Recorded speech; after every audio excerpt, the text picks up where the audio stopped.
Ravi, it's been a delight to talk to you. Thank you very much, sir. Thank you for the interview. Thank you.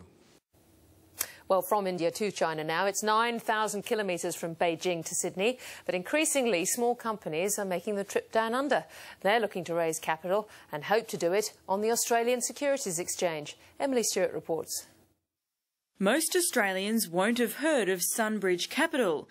It's a Chinese menswear chain with around 400 stores across Hong Kong and the mainland.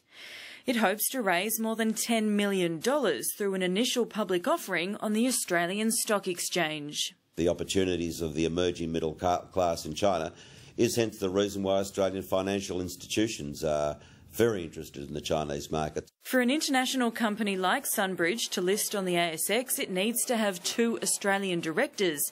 Entrepreneur Andrew Plimpton is one of them. I think there's a certain prestige of Chinese organisations being registered on international exchanges. There are more than 2,000 companies listed on the ASX. 90 of those are foreign entities. The majority come from New Zealand, but 23 are Chinese. So are 3 of the next 10 floats on the ASX. For the Australian market, it's going to be the really small companies that won't get the kind of attention that the larger companies do here in Hong Kong or in Singapore. Hundreds of Chinese companies are looking internationally to raise capital. The Australian watchdog is warning investors to be careful. The most prominent was a company called Sino-Forest, which was a Canadian company listed on the Toronto Stock Exchange. It was a $6 billion company that was investing in forestry plantations in China, but unfortunately those assets either didn't exist or they weren't worth what people said they were worth. Its major concerns are around governance, risk management systems and complex ownership arrangements. And while it stresses there are no systemic issues here, Commissioner John Price says there are areas for improvement.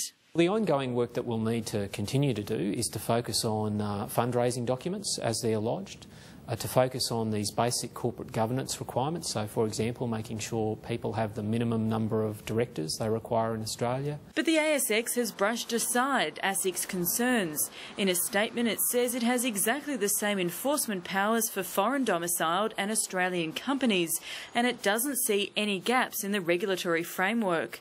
The ASX says investors should be careful when buying stock in any company, including Australian ones. Andrew Plimpton agrees. He's done his due diligence on Sunbridge, even going to China to meet the founders. He predicts there'll be more Chinese companies looking to follow. If we can get 3 or 4 or 5 of them up successfully and up and going with good positive results, good corporate governance and all the issues that ASIC and the ASX are addressing, I'm sure we're going to see other interest from Chinese investors in this country. Sunbridge Capital has already attracted more than 400 investors who will be watching with interest when it begins trading at the end of November. And a crucial reform meeting of the Chinese Communist Party wraps up tomorrow.